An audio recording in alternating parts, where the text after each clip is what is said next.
आखिरकार बरोडा डेयरी में चल रही राजनीतिक खींचतान का सुखद अंत आया है। दरअसल बरोडा डेयरी के चेयरमैन के पद पर दीनू मामा और वाइस चेयरमैन के पद पर जीबी सोलंकी के नाम की आधिकारिक घोषणा कर दी गई है।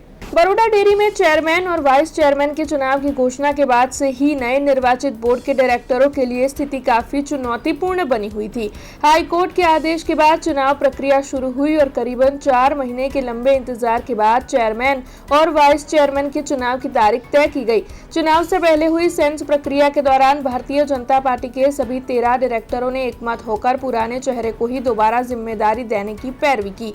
इस मांग को छोटा उदेपुर जिले के बीजेपी के वरिष्ठ नेता और पदाधिकारियों का भी पूरा समर्थन मिला। हालांकि चुनाव प्रक्रिया के बीच उस वक्त नया मोड़ आ गया जब बीजेपी के 13 में से 10 डायरेक्टरों को प्रभारी जिला रजिस्ट्रार की ओर से अल्प अवधि में कारण बताओ नोटिस जारी किए गए और इन नोटिसों के बाद वडोदरा और आसपास के राजनीतिक गलियारों में चर्चाओं का दौर तेज हो गया। चुनाव में बड़े बदलाव की अटकलें लगाई जाने लगी, लेकिन सभी अटकलों पर विराम लगाते हुए भारतीय जनता पार्टी हाईकमान ने डायरेक्टरों की भावना का सम्मान किया।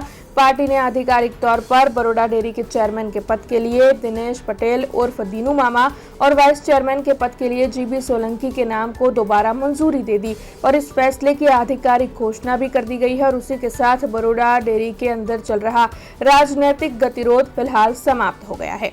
આજે બરોડા ડેરી ઇલેક્શનની પ્રમુખ અને ઉપપ્રમુખની ચૂંટણી હતી। એમાં પ્રમુખ માટે દિનેશભાઈ બાબુભાઈ પટેલ અને ઉપપ્રમુખ માટે જીબી સોલંકીને બિનહરીફ ચૂંટાયેલા જાહેર કર્યા છે। આમાં એક જ ફોર્મ રજૂ થયા હતા, इसलिए બિનહરીફ એમને ચૂંટાયેલા જાહેર કર્યા છે। ના, अन्य કોઈ ઉમેદવારને ઉમેદવારી નથી કરી। આપણે ફક્ત બે જ ફોર્મ મળ્યા હતા, એમાં એક પ્રમુખ માટે અને બીજા એક ઉપપ્રમુખ માટે।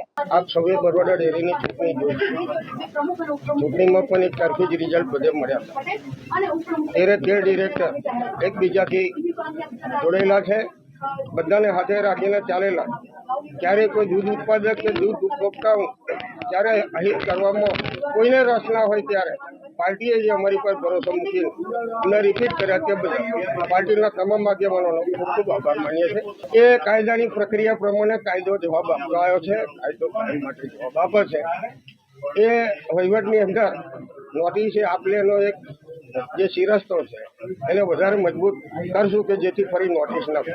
એવું કંઈ અમે તો માનતા જ નથી અને દર વખતે ચૂંટણીમાં કઈ કોઈ ધારાસભ્યની ઈચ્છા હોય તો આવે છે, બાકી આવે બધા એવું તો કંઈ હોતું જ નહીં।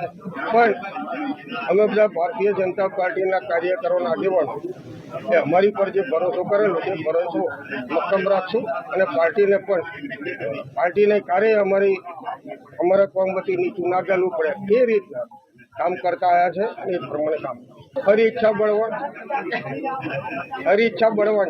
ફરી એક વખત રિપીટ થિયરી તો ફરી એક વખત અમારી પણ કામ કરવાની જે થિયરી છે એ અમે પણ રિપીટ કરીશું।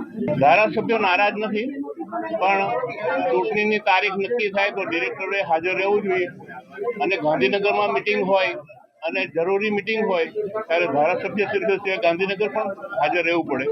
મારા પર ફોન આવી ગયા બધાના, બધા બોર્ડની સાથે છે, કોઈ નારાજ નથી। બસ અમારા પર આક્ષેપો તમે જે કહો છો એ આક્ષેપોના જે પથ્થરો ફેંકવામાં આવે છે એ અમે બધા ભેગા કરી રાખ્યા છે। હવે એ જ પથ્થરોના પગથિયા બનાવીશું અને બરોડા ડેરીને ઉપર લઈ જવાનો પ્રયત્ન કરીશું। નોટિસ જે મળી છે એ નોટિસ ઓડિટ પ્રક્રિયાનો એક ભાગ છે।